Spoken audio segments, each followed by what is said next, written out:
उद्धव ठाकरे एक वाक्य बोलून गेले आणि त्या एका वाक्यानं भाजपची संपूर्ण मुंबई रणनीती अक्षरशः कोलमडून पडली. पण त्या वाक्यापर्यंत पोहोचण्याआधी मागच्या काही महिन्यांचा राजकीय प्रवास नीट समजून घेणं गरजेचं आहे. कारण इथे कुठलाही अपघात नाही, तर ही एक नियोजित राजकीय घडामोड आहे. जून महिन्यात भाजपनं आत्मविश्वासानं घोषणा केली होती की मुंबई महानगरपालिकेच्या सर्व 227 जागा आम्ही स्वबळावर लढवणार आहोत. कारण त्या काळात भाजपला असं वाटत होतं की उद्धव ठाकरे राजकीयदृष्ट्या कमकुवत झाले आहेत, राज ठाकरे वेगळ्या वाटेवर आहेत आणि मराठी मतदार विभागलेला आहे. त्यामुळे भाजपला मुंबई सहज मिळू शकते. सप्टेंबरमध्ये मात्र आकडे बदलले आणि भाजपनं 200 जागांची भाषा सुरू केली. कारण तेव्हा भाजपच्या अंतर्गत सर्वेक्षणांनी सूचक इशारा द्यायला सुरुवात केली होती की स्वबळावर लढणं अवघड जाऊ शकतं. डिसेंबरमध्ये तर भाजपनं थेट युटर्न घेत एकनाथ शिंदेंच्या शिवसेनेला सोबत घेतलं आणि 150-70चा फॉर्म्युला ठरवला. म्हणजेच ज्या भाजपला कोणाच्याही कुबडीची गरज नव्हती असं सांगितलं जात होतं, त्याच भाजपला शिंदे गटाच्या काठीचा आधार घ्यावा लागला. पण खरी राजकीय उलथापालट तेव्हा झाली जेव्हा राज ठाकरे आणि उद्धव ठाकरे एकत्र येणार असल्याच्या हालचाली केवळ अफवा राहिल्या नाहीत, तर प्रत्यक्षात येऊ लागल्या. कारण त्या क्षणापासून भाजपच्या आकडेमोडीत मोठा फरक पडायला सुरुवात झाली. ज्या भाजपनं 227 ते 200 ते 150 असा प्रवास केला होता, ती अचानक 130 ते 140 पर्यंत खाली आली आणि शिंदे गटाला 70-75 जागा सोडाव्या लागल्या. म्हणजेच राज आणि उद्धव ठाकरे प्रत्यक्ष मैदानात उतरण्याआधीच भाजपच्या 100च्या आसपास जागा कमी झाल्या होत्या. आणि हा पराभव मतपेटीत नाही, तर केवळ मनोवैज्ञानिक राजकारणात झाला होता. भाजपची संपूर्ण रणनीती एका गृहीतकावर उभी होती की ठाकरे बंधू कधीच एकत्र येणार नाहीत आणि त्यामुळे मराठी मतदार कायम विभागलेलाच राहील. पण ज्या दिवशी पत्रकार परिषदेत राज ठाकरे आणि उद्धव ठाकरे यांनी युतीची औपचारिक घोषणा केली, त्या दिवशी भाजप आणि एकनाथ शिंदे यांच्या राजकीय पायाखालची जमीनच सरकली. कारण ही युती केवळ 2 नेत्यांची नव्हती, तर ती मुंबईच्या राजकारणात पुन्हा एकदा ओळखीच्या पण धोकादायक समीकरणाची पुनरावृत्ती होती. आणि ते समीकरण म्हणजे एम फॅक्टर. राजकीय विश्लेषण करताना अनेकदा आपण एम फॅक्टर म्हणजे मराठी आणि मुस्लिम हा शब्द वापरतो, पण गेल्या काही वर्षांत हा फॅक्टर निष्प्रभ झाल्याचं भाजपला वाटत होतं. कारण मराठी मतदारामध्ये उदासीनता होती आणि मुस्लिम मतदार आधीच भाजपच्या बाहेर होता. पण ठाकरे बंधू एकत्र आले आणि त्या जुन्या समीकरणाला पुन्हा श्वास मिळाला. हीच खरी भीती भाजपसाठी होती. कारण मुस्लिम मतदार भाजपकडे येणार नाही हे माहीत असतानाच जर मराठी मतदारही एकच अंध झाला, तर भाजपसाठी मुंबई जिंकणं केवळ अवघड नाही, तर जवळजवळ अशक्य होईल. याच पार्श्वभूमीवर त्या पत्रकार परिषदेत उद्धव ठाकरेंनी जे एक वाक्य बोललं, ते केवळ वक्तव्य नव्हतं, तर ती एक थेट राजकीय रणभेरी होती. उद्धव ठाकरे म्हणाले, बटेंगे तो पिटेंगे. म्हणजे जर वेगळे राहिलात तर मार खाल. आणि ही भाषा त्यांनी थेट मराठी मतदाराला उद्देशून वापरली. या एका वाक्यानं अनेक वर्षांपासून मनात साठलेली मराठी अस्मिता, असुरक्षितता आणि उपेक्षेची भावना एकाच वेळी ढवळून निघाली. कारण हे वाक्य भाजपसारख्या पक्षाने वापरण्याची लोकांना सवय होती. पण तेच वाक्य जेव्हा उद्धव ठाकरे मराठी मतदारासाठी वापरतात, तेव्हा त्याचा अर्थ पूर्णपणे बदलतो. हा संदेश स्पष्ट होता की राजकीय मतभेद बाजूला ठेवा, भांडणं विसरा आणि एकत्र या, कारण मुंबई हातातून जात आहे. या विधानानंतर मराठी मतदारांमध्ये एक चैतन्य संचारलं, जे अनेक वर्षांत पाहायला मिळालं नव्हतं. कारण लोक सांगत होते की आता तरी दोन्ही भावंडं एकत्र आली आणि ही भावना राजकारणात अत्यंत महत्त्वाची असते. भाजपला हे लक्षात यायला उशीर झाला नाही की ही केवळ युती नाही, तर ही भावनिक लाट आहे आणि म्हणूनच भाजप अचानक गोंधळलेल्या अवस्थेत गेली. मुंबई महापालिका आपल्याला हवी आहे, सत्ता हवी आहे, आर्थिकदृष्ट्या देशातील सर्वात श्रीमंत महानगरपालिका हातात ठेवणं भाजपसाठी रणनीतिकदृष्ट्या अत्यंत महत्त्वाचं आहे. पण आता प्रश्न हा निर्माण झाला की ही सत्ता जिंकायची कशी? कारण मुस्लिम मतदार तर आपल्याकडे येणार नाही हे भाजपलाही माहीत आहे आणि मराठी मतदार ठाकरे बंधूंमुळे हातातून जातोय. अशा स्थितीत भाजपसमोर पर्याय कमी होत गेले. याचाच परिणाम म्हणजे आजची ताजी बातमी, जिथे भाजप 140 जागांवर स्वतः लढण्याची तयारी दर्शवित असून शिंदे गटाला तब्बल 85 जागा देण्याचा प्रस्ताव दिला जातोय. म्हणजेच उद्धव ठाकरे यांच्या त्या एका वाक्यामुळे भाजपनं संपूर्ण जागा वाटप, संपूर्ण समीकरण आणि संपूर्ण मानसिकता बदलली आहे. एकनाथ शिंदेंची शिवसेना शिवसेना देखील या सगळ्यात अडचणीत सापडली आहे.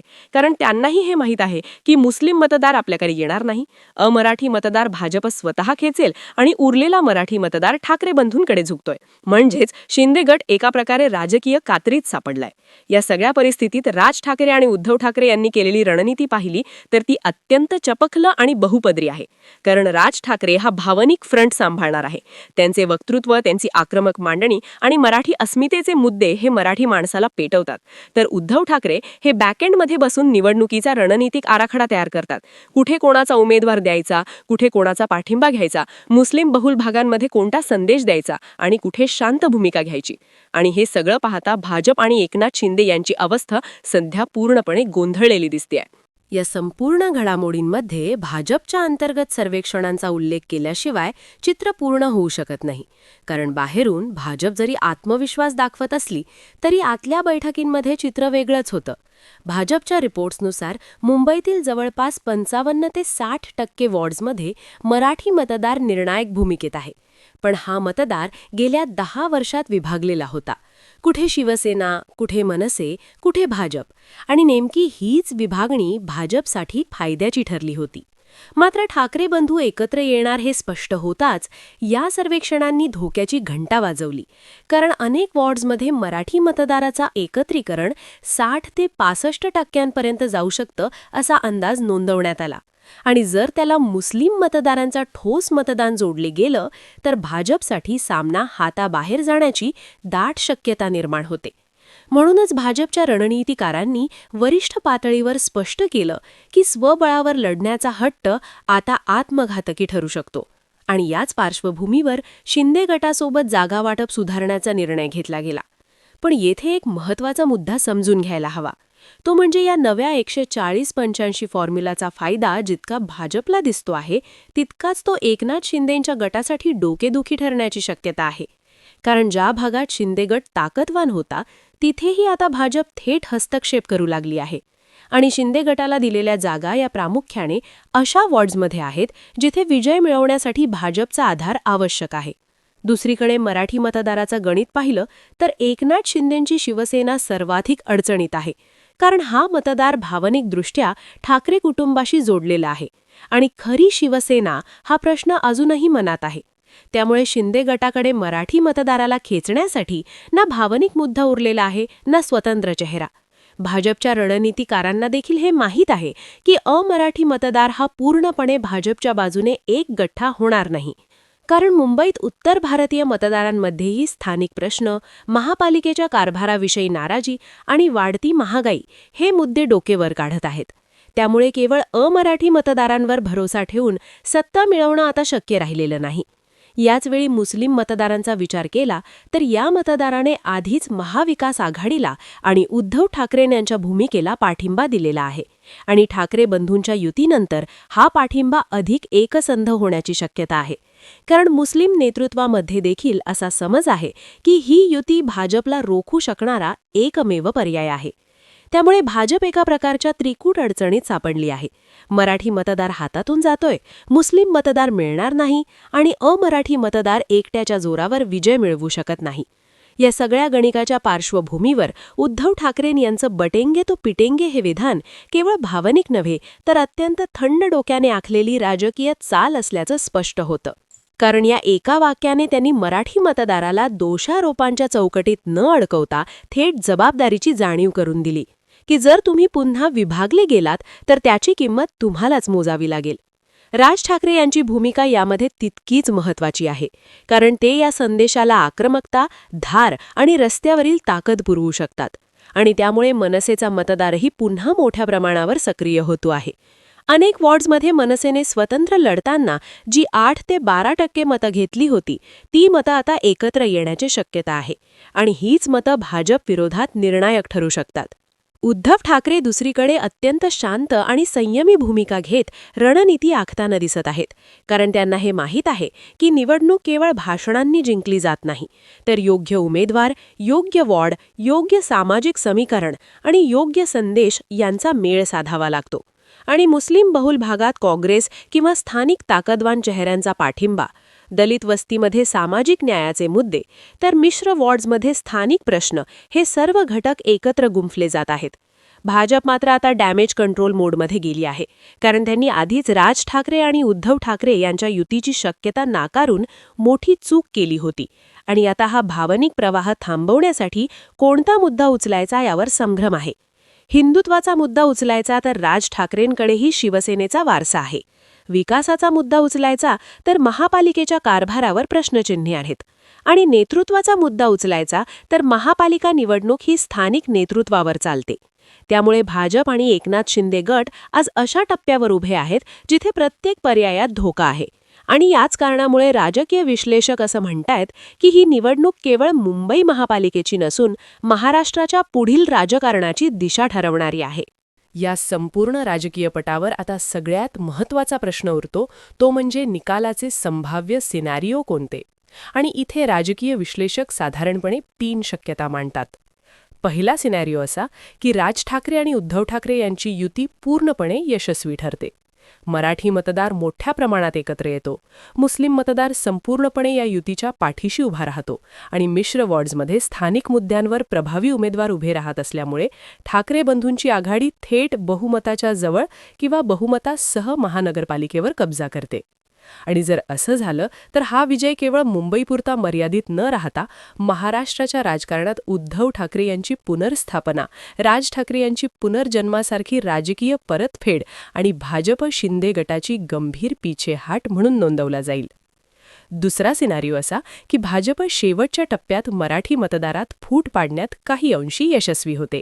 अमराठी मतदार एकगठ्ठा करण्याचा प्रयत्न करते आणि प्रचाराच्या शेवटच्या टप्प्यात विकास, सुरक्षा, केंद्रातील सत्ता आणि आर्थिक स्थैर्य यासारखे मुद्दे पुढे आणून सामना अटीतटीचा बनवते.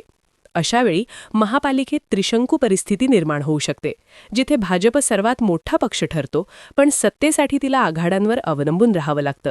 आणि हीच ती परिस्थिती आहे जी भाजपला सध्या सर्वाधिक हवी आहे. तिसरा सिनारिओ हा तुलनेने कमी शक्यतांचा मानला जात असला तरी पूर्णपणे नाकारता येणार नाही. तो म्हणजे ठाकरे बंधूंच्या युतीमध्ये अंतर्गत समन्वयाचा अभाव, स्थानिक पातळीवर उमेदवार निवडीत मतभेद आणि प्रचारादरम्यान आक्रमकतेचा अतिरेक झाल्यामुळे काही मध्यमवर्गीय मतदार दुरावतो आणि याचा फायदा भाजप शिंदे गट उचलतो. मात्र सध्याची जमिनीवरची परिस्थिती पाहता हा सिनारिओ कमी शक्य वाटतो.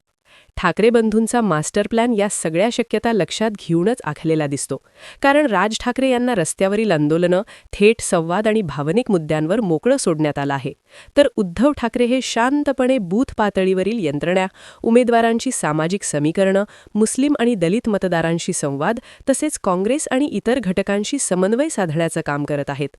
म्हणजे एक जण फायर फ्रंटवर लढतोय आणि दुसरा रणनीतीच्या वॉररूममध्ये बसलाय. भाजपची शेवटची चाल काय असू शकते याबाबत विश्लेषक असं सांगतात की भाजप आता 2 स्तरांवर काम करणार आहे. एकीकडे मराठी मतदाराला आकर्षित करण्यासाठी स्थानिक नेते, मराठी चेहरे आणि सांस्कृतिक मुद्दे पुढे आणले जातील, तर दुसरीकडे ठाकरे बंधूंच्या युतीत अविश्वास निर्माण करण्याचा प्रयत्न केला जाईल. विशेषतः उमेदवार वाटपाच्या टप्प्यावर गोंधळ उडवण्यावर भर असेल. मात्र या सगळ्यात निर्णायक घटक एकच आहे, तो म्हणजे मतदाराची मानसिकता. आणि सध्या मुंबईचा मराठी मतदार केवळ राजकीय गणित पाहत नाही, तर स्वतःच्या अस्मितेचा, अस्तित्वाचा आणि भवितव्याचा प्रश्न म्हणून ही निवडणूक पाहताना दिसतो. आणि हीच बाब भाजपसाठी सर्वात मोठं आव्हान ठरत आहे. त्यामुळे अंतिम विश्लेषण असं सूचित करतं की मुंबई महापालिकेची ही निवडणूक केवळ सत्ताबदलाची नसेल, तर ती महाराष्ट्राच्या राजकारणात ठाकरे ब्रँड संपला की पुन्हा नव्यानं उभा राहिला याचा निर्णायक टप्पा ठरेल. आणि म्हणूनच उद्धव ठाकरे यांचं ते एक वाक्य, बटेंगे तो पिटेंगे, हे केवळ घोषवाक्य न राहता या निवडणुकीचं मुख्य सूत्र बनलं आहे, ज्याने भाजपची संपूर्ण रणनीती बदलून टाकली आहे, शिंदे गटाला कोंडीत आणलं आहे आणि मुंबईच्या राजकारणात एक नवी लढत सुरू केली आहे. या सगळ्या गोष्टींचा तुम्ही कसा विचार करता हे कमेंटमध्ये जरूर कळवा आणि अशाच राजकीय घडामोडी जाणून घेण्यासाठी आपल्या जनसंवाद या चॅनलला सबस्क्राईब करा. धन्यवाद.